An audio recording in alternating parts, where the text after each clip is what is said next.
So how about investing?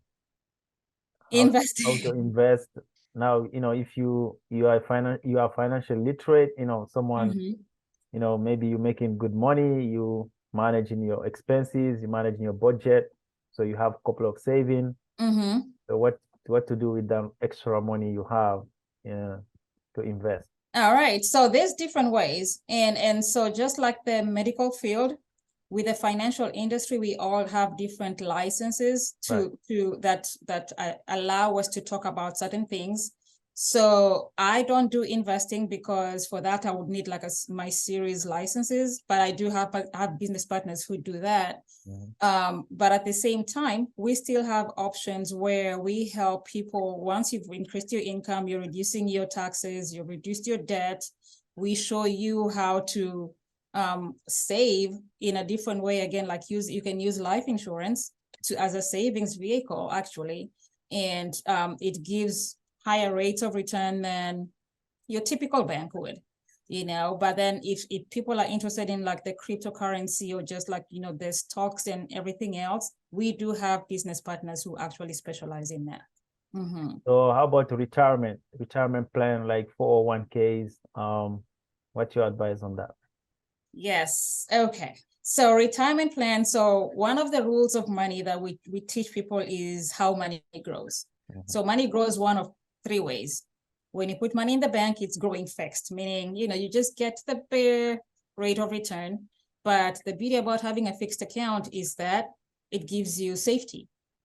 Then we have a lot of our pension, a lot of our retirement plans, the 401k, 403b, the TSP, all of those are called the variable. Okay. So So a they bank account is a fixed account.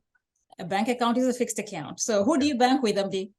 Do I need to say it here? But All right. So maybe a better question is, what rate of return do you get from your bank for your um, savings? I don't think they give me any, just a checking account and the saving account. I'm not Yes. sure if there is a rate of return. I don't know. Okay. So my bank for my savings account gives me 0.01%. Okay. So that's very negligible, Right. but it's safe in Mhm. the bank, right? Plus it's liquid. I can access it anytime I want. And Right. then the 403b, the 401ks are what we call the variable accounts, meaning Okay. they have 100% participation in the market. What Mm. do I mean by that? 100% participation means if the market goes up, your money goes up, right? Yes. If the market tanks, your money tanks with it. So Mhm. that's 100 participation in the market because you're fully exposed to how volatile the market is, depending on what's going on. Mhm.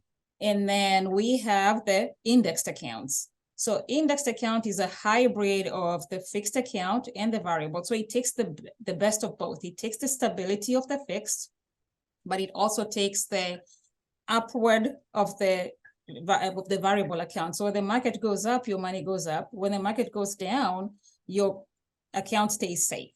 Okay. So with 401ks, the thing is most people go to work, you get hired, and Right. you're told your employer is offering a retirement plan. You sign all the papers and you start contributing to a 401k. Right. The one thing that we see over and over again is people do not understand how their 401k works. Right. And then they get surprised when you're 2, 3 years from retirement and you're like, oh my God, where is all my money? Well, the money was participating in the market. So when COVID happened, it went down.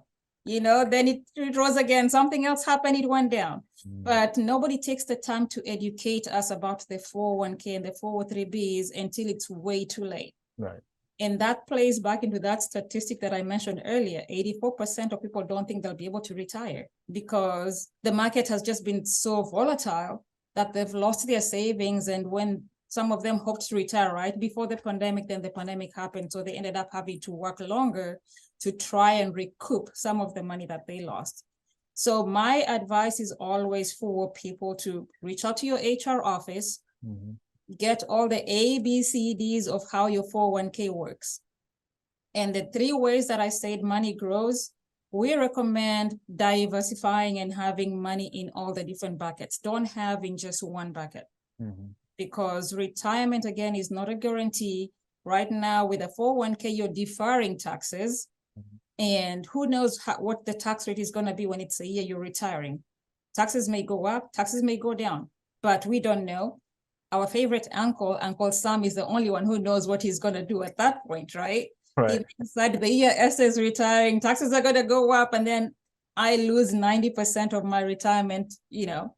Right. So again, it goes back to educating ourselves. And I know sometimes there's just so much information out there, it's hard to sift what's right and what's wrong. But the HR officers are the first starting point for any employer to find out at least how the retirement works. So find out about your 401ks, and then how do you do the rollover if you have some money in there you want to do rollover?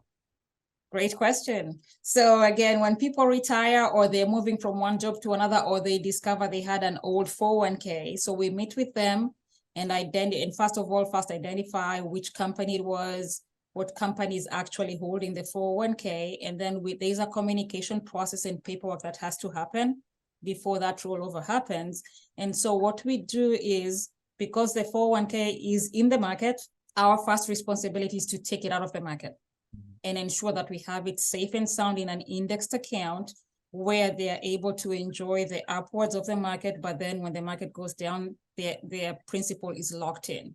So that's always our first responsibility, to see how can we take your money out of the market and put it in a safer vehicle so that you can start experiencing the growth.